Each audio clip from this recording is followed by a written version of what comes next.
আমি মনে করছি হাওয়া চলতেছে, এদিকটা হাওয়া আসছে বাইরে থেকে।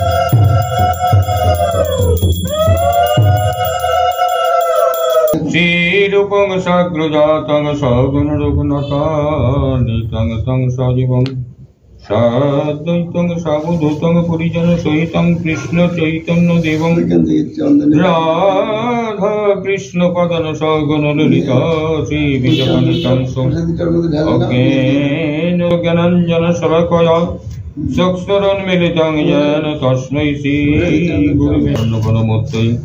ভক্তি বিলাস তীর্থয় শ্রীমতে প্রভবে নমঃ। মাধুর্যোজ্জ্বল করূপানুগ ভক্তিত শ্রী গৌর করুণা শক্তি বিগ্রহ নমস্তুতে। নমস্তে গৌরবাণী শ্রীমতে দীনতারিণী স্বরূপানুগ বরয়তে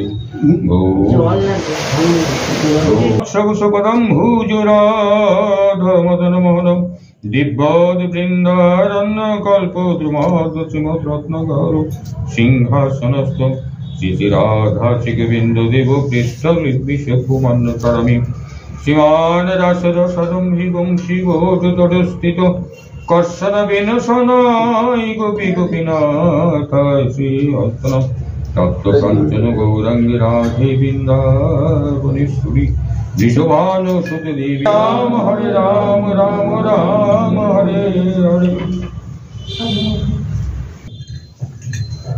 ভক্তি কালের প্রভাবে তার দুই সন্তান জ্ঞান এবং বৈরাগ্য বৃদ্ধা অবস্থায় প্রাপ্ত। তবে কালের প্রভাবে যে বৃদ্ধা অবস্থা প্রাপ্ত এখান থেকে মুক্তি পেতে গেলে কি করণীয় সেই প্রসঙ্গে আমাদের আলোচনা হচ্ছে। ভক্তি জ্ঞান বৈরাগ্য দ্বারা লভ্য মহান বিবেকের বিকাশ কি করে হয় এবং বৈষ্ণবগণ সর্বপ্রকার মায়া মোহ থেকে নিজেদের কি করে মুক্ত করে। যারা বৈষ্ণবগণ তারা এই মায়া মোহ থেকে কিভাবে তারা মুক্ত হন সে প্রসঙ্গে বলছি। এই ঘোর কলিকালে জীব প্রায়শই আসুরি স্বভাব পেয়েছে, নানাবিধ ক্লেশে ক্লিষ্ট। এই জীবকে পরিশুদ্ধ করার সর্বশ্রেষ্ঠ উপায় কি, এটা আমাদেরও প্রশ্ন আর কি।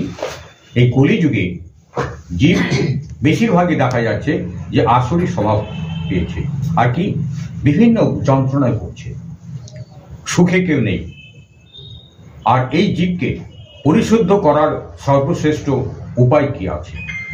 হে সুত, আপনি এমন কোন শাশ্বত সাধন পথের সন্ধান নিন যা সর্বাপেক্ষা কল্যাণকারী এবং পবিত্রকরণ, আর যার দ্বারা ভগবান শ্রীকৃষ্ণকে পাওয়া যায়। সুত গোস্বামীকে এই প্রশ্নগুলো করছেন যে শাশ্বত সাধন পথের সন্ধান কি আছে সেটা বলুন, আর সর্বাপেক্ষা কল্যাণকারী এবং পবিত্রকর যার দ্বারা ভগবান শ্রীকৃষ্ণকে পাওয়া যায়, এরকম কোনো সূত্র যদি থাকে সেই ঘটনা আমাদের বলুন। চিন্তামণি কেবলমাত্র লৌকিক সুখী দিতে পারে, আর কল্পবৃক্ষ বড়চোর স্বর্গীয় সম্পদ আদি দিতে পারে, কিন্তু গুরুদেব প্রসন্ন হলে ভগবানের যোগী দুর্লভ নিত্য বৈকুণ্ঠ ধাম দিতে পারে। চিন্তামণি এই জগতের সুখ দিতে পারে, আর কল্পবৃক্ষ যেটা আছে, যেটা স্বর্গে পাওয়া যায়, আমাদের এখানে পাওয়া যায় কিনা সন্দেহ আছে, সে কল্পবৃক্ষ কি দিতে পারে? স্বর্গের সুখ পর্যন্ত দিতে পারে। কিন্তু গুরুদেব যদি কখনো প্রসন্ন হন, তাহলে সেই গুরুদেব যোগী দুর্লভ নিত্য ধাম যেটা বলে, যোগীরা সারা জন্মান্তর ধরে তপস্যা করু যে স্থান পায় না, সেই স্থান পর্যন্ত একটা শিষ্যকে পেয়ে দিতে পারেন যদি উপযুক্ত গুরু এবং উপযুক্ত শিষ্য যদি হয়। সুত বললেন, হে সৌনক, তোমার হৃদয়ে ভগবত প্রেম রয়েছে, তাই আমি বিচার করে তোমাকে সমস্ত সিদ্ধান্তের সার কথাও শোনাচ্ছি, যা জন্ম মৃত্যু ভয় দূর করবে। সুতমনে বললেন সৌনক ঋষিগণকে যে আমি তোমাদের এমন কতগুলো বিচার ব্যবস্থার সিদ্ধান্তের কথা বলবো যা শুনলে জন্ম মৃত্যুর থেকে ভয় থেকেও মুক্ত হওয়া যায়। আমি তোমাকে ভক্তি প্রভাব বৃদ্ধিকারী এবং ভগবান শ্রীকৃষ্ণের প্রসন্নতা অর্জনকারী সাধনের কথা বলবো, মন দিয়ে শোনো। সুখদেব কলিযুগে জীবকে কালরূপী সর্পের গ্রাসে পতিত হওয়ার মহাভয় থেকে রক্ষা করার জন্য শ্রীমদ্ ভাগবত শাস্ত্রে প্রবচন করেছেন। সুখদেব গোস্বামী এই যে ভাগবত প্রবচনটা শুরু করলেন কোন প্রসঙ্গ থেকে? যখন রাজা পরীক্ষিত সর্প অভিশাপে অভিশপ্ত হলেন, 7 দিন পরে সর্পাঘাতে তার মৃত্যু হবে। এই প্রসঙ্গ থেকেই সুখদেব গোস্বামী এই ভাগবত কথা প্রসঙ্গ শুরু করে। চিত্ত শুদ্ধির জন্য এর থেকে মঙ্গলকারী আর কোনো সাধন নেই।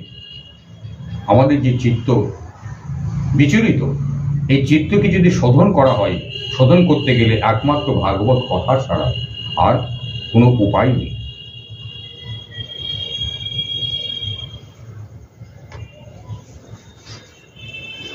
অন্তরের পূর্ণের উদয় হলে তবে মানুষের এই ভাগবত শাস্ত্রের প্রাপ্তি হয়। জন্ম জন্মান্তরে যদি কখনো কোনো সুকৃতি পাওয়া যায়, সে সুকৃতি পরে তবে ভাগবত কথা শ্রবণ করার সুযোগ পাওয়া যায়। রাজা পরীক্ষিতকে এই ভাগবত কথা শোনাবার জন্য সুখদেব যখন সভায় সমাসীন ছিলেন, তখন অমৃতকুম্ভ নিয়ে দেবতারা তার কাছে আসেন। নিজেদের কার্যসিদ্ধিতে অধিক কুশল দেবতারা মহর্ষি সুখদেবকে প্রণাম করে বললেন, আপনি এই অমৃত ভাণ্ড গ্রহণ করে এর পরিবর্তে আপনার কথামৃত আমাদের প্রদান করুন। যখন স্বর্গের দেবতারা শুনলেন যে সুখদেব গোস্বামী ভাগবত কথা শ্রবণ করাবেন, ভাগবত পাঠ শ্রবণ করাবেন, তখন তারা স্বর্গ থেকে অমৃত ভাণ্ড সঙ্গে করে নিয়ে আসলেন। নিয়ে এসে রাজা সুখদেব গোস্বামীকে বললেন যে এই অমৃত ভাণ্ড গ্রহণ করুন আর আপনার কথামৃতটা আপনাদের দান করুন। নিজেদের কার্যসিদ্ধিতে অধিক কুশল দেবতারা মহর্ষি সুখদেবকে প্রণাম করে বললেন, আপনি এই অমৃত ভাণ্ড গ্রহণ করে তার পরিবর্তে আপনার কথামৃত আমাদের প্রদান করুন। এই প্রকারে আমাদের পরস্পরের মধ্যে কথামৃত ও অমৃত বিনিময় করে মহারাজ পরীক্ষিত অমৃত পান করতে থাকুন আর আমরা সকলে শ্রীমদ্ ভাগবত রূপ অমৃত পান করি। রাজা পরীক্ষিত অভিশপ্ত হয়ে গেলেন, মৃত্যু আসন্ন।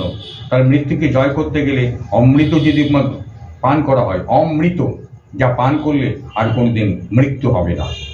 তাই দেবতারা বললেন যে অমৃত আপনার রাজা পরীক্ষিতকে দিয়ে দেন, ও পান করতে থাকুক, আর আপনি আমাদের কথামৃত পান করান। এই সংসারে কাঁচ আর মহাতুল্য মণি যেমন, তেমনি কথায় অমৃত আর কোথায় ভাগবত কথা। এইসব চিন্তা করে সুখদেব দেবতাদের কথা হেসে উড়িয়ে দিলেন। দেবতাদের ভক্তিহীন কথা শ্রবণে অনধিকারী বুঝতে পেরে সুখদেব তাদের কথামৃত দেননি। এই কারণে শ্রীমদ্ ভাগবত কথা দেবতাদের দুর্লভ বলা হয়। এখানে কিন্তু একটা সতর্কবাণী করছে, সেটা কি? ভাগবত কথা শ্রবণে যদি কারো অনধিকারী থাকে, ইচ্ছা নেই, শ্রদ্ধা নেই, এরকম ব্যক্তির কাছে কিন্তু ভাগবত কথা কখনো শ্রবণ করানো উচিত নয়। যেখানে দেবতারা কিন্তু এই জায়গায়, কারণ ওরা ব্যক্তি স্বার্থ চরিতার্থ করার জন্য এই আসরে আসছিলেন, কিন্তু মনে প্রাণে কিন্তু ভাগবত কথা শ্রবণ করার মতো ওদের মনোবৃত্তিটা ছিল না। পুরাকালে শ্রীমদ্ ভাগবত শ্রবণে মহারাজ পরীক্ষিতকে মোক্ষ লাভ করতে দেখে ব্রহ্মাও বিস্মিত হয়েছিলেন। পুরাকালে যখন সুখদেব গোস্বামী রাজা পরীক্ষিতকে এই ভাগবত শুনিয়ে শ্রবণ করিয়ে তার আত্মার কল্যাণ করে দিলেন। এই কথা শুনে ব্রহ্মাও কিন্তু স্তম্ভিত হয়ে গেলেন। তিনি সত্যলোকে সকল প্রকার সাধনকে ওজনের বিচার করেছিলেন। এই ব্রহ্মা কি করছিলেন? সত্যলোকে যে সাধন করার যে পদ্ধতিগুলো তার সঙ্গে ভাগবতের সঙ্গে ওজন করে পার্থক্য নির্ধারণ করার চেষ্টা করছিলেন। ওজনে ভাগবতে নিজ মাহাত্ম্যে সব সাধন অপেক্ষা ভারী হয়, তা দেখে মুনি ঋষিরা সকলে চমৎকৃত হয়। ওজনে কিন্তু নয়, তার ক্ষমতা বলে, ভাগবত কথার যে ক্ষমতা আছে সেই ক্ষমতার বলে বিচার করতে গেলে এই জগতে যা কিছু শাস্ত্র আছে, বিধান আছে, তার থেকে ভাগবতের থেকে ওজন ভারী আর কিন্তু এই জগতে কেউ নেই। কারণ ভাগবত কথা একটা পাপিষ্ঠ জীবকেও উদ্ধার করে দিতে পারে। তারা সিদ্ধান্ত করলেন যে কলিযুগে এই ভগবত স্বরূপ ভাগবত শাস্ত্রের পাঠ এবং শ্রবণে তাৎক্ষণিক মোক্ষ প্রাপ্তি সম্ভব। তারা সিদ্ধান্ত করলেন যে কলিযুগে একমাত্র ভাগবত কথাতেই এবং তাৎক্ষণিক ফলে সঙ্গে সঙ্গে জীবের কল্যাণ হতে পারে। বিধি অনুসারে শ্রবণে ভাগবত কথা নিশ্চিত ভক্তি প্রদান করে। পুরাকালে দয়ালু সনকাদি ঋষিগণ দেবর্ষী নারদকে এই শাস্ত্র শ্রবণ করিয়েছিলেন। পুরাকালে এই সনকাদি ঋষিগণ নারদ ঋষিকে এই ভাগবত কথা শ্রবণ করিয়েছিলেন। দেবর্ষী নারদ যদিও পূর্বেই ব্রহ্মা নিকট এই শাস্ত্র শ্রবণ করেন, তবু শ্রবণের বিধি সনকাদি ঋষিগণে তাকে বলেছিলেন। ভাগবত শুনতে গেলে কিভাবে কোন পদ্ধতিতে শুনতে হবে সেই পদ্ধতি সনকাদি ঋষিগণ শুনিয়েছিলেন। সনক প্রশ্ন করলেন, সাংসারিক প্রপঞ্চ থেকে মুক্ত পরিব্রাজক নারদমুনির সঙ্গে সনকাদের কোথায় সাক্ষাৎ হয়েছিল এবং বিধিসম্মত শ্রবণে তিনি কি প্রকারে প্রীত হয়েছিলেন? সনকাদি ঋষিগণ প্রশ্ন করলেন, এই সনকাদি ঋষিগণ এবং নারদমুনির কোথায় সাক্ষাৎ হয় এবং কিভাবে এই ভাগবত কথা শ্রবণ করানোর ব্যবস্থা করা হয়? সুত বললেন, আমি তোমাকে এখন সেই ভক্তিমূলক কাহিনী শোনাচ্ছি, যে কাহিনী সুখদেব তার শিষ্যদের মধ্যে যোগ্য বিবেচনায় আমাকে একান্ত শুনিয়েছিলেন। একটা মজা দেখলেন, সুখদেব গোস্বামী যেখানে ভাগবত প্রবচন করছিলেন সেখানে ঋষি মহারিষি এবং দেবতা এবং আপনার তীর্থ সকল সেখানে উপস্থিত ছিলেন। সেখান থেকে একমাত্র কিন্তু ভাগবত শ্রবণ করার অধিকারী হলেন এই সুত গোস্বামী। ওখানে কিন্তু পরীক্ষিতের বাবা ছিল, তার বাবা ছিল, তার বাবা ছিল, অর্থাৎ দাদু, তার মানে বাবা দাদু, পরম্পরা অন্তত 4 থেকে 5 পুরুষ ওখানে ছিল। সুখদেব গোস্বামী পিতা ব্যাসদেব গোস্বামী সে তো নিজে হাতে রচনা করলেন, সেও কিন্তু ভাগবত নিজে রচনা করলো। ভাগবতের যে আস্বাদনটা, সুখদেব গোস্বামীর কাছ থেকে যে আস্বাদনটা, সেই আস্বাদন কিন্তু আর অন্য কেউ করতে পারেনি।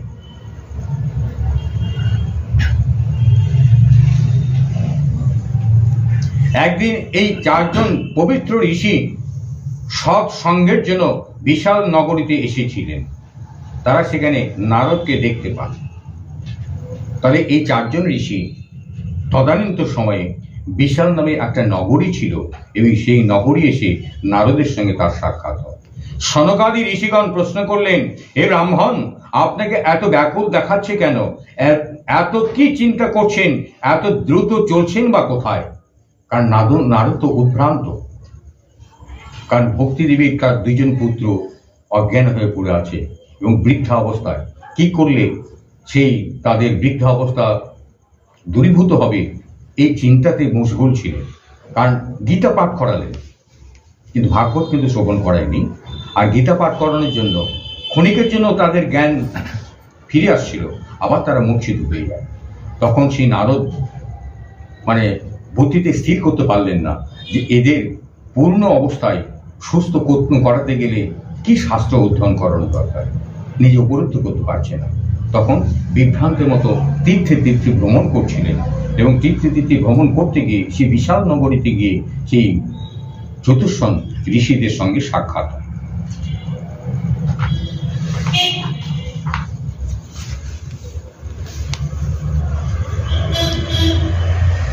তাই চতুষ্ষণ ঋষি নারদ ঋষিকে এই কথাগুলো বলছেন, এলেন কোথা থেকে?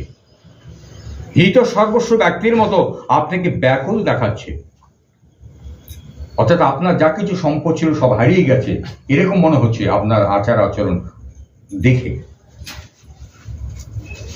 আপনার মতো নিরাসক্ত পুরুষের পক্ষে এরকম ব্যাকুলতা শোভা পায় না।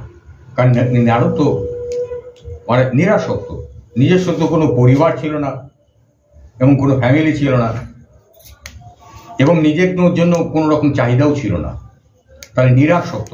তাহলে সেই সব নিরাসক্ত ব্যক্তির আর এরকম বিচলিত হওয়ার কথা নয়। কারণ আমরা বিচলিত হতে পারি, হয়তো পুত্রে অসুস্থ আছে, গৃহে হয়তো খাবারের অভাব আছে, বিভিন্ন কারণে ব্যাকুলতা হতে পারে। কিন্তু নারদ ঋষি তো সেই ব্যাকুলতার ভাব থাকার কথা নয়। কারণ নারদের ওই খিদা তৃষ্ণেরও কোনো ব্যাপারই ছিল না, আর কোথায় থাকবে কোথায় ঘুরবে তারও কোনো ব্যাপার ছিল না।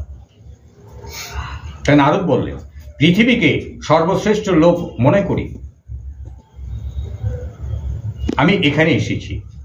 এখানকার পুষ্কর, প্রয়াগ, কাশী, গোদাবরী, হরিদ্বার, কুরুক্ষেত্র, শ্রীঅঙ্গ এবং সেতুবন্ধ, রামেশ্বর আদি তীর্থে তীর্থে ভ্রমণ করেছি, কিন্তু মনের শান্তি কোথাও পেলাম না। নারদমণি কি করলেন? এই মর্ত্যধামে আসলেন এবং পৃথিবীটা শ্রেষ্ঠ মনে করলেন, মনে করি ধামে আসলেন। ধামে এসে বিভিন্ন তীর্থক্ষেত্রে ঘুরে বেড়ালেন। ঘুরে বেরিয়েও তার মনের শান্তি তিনি পেলেন না।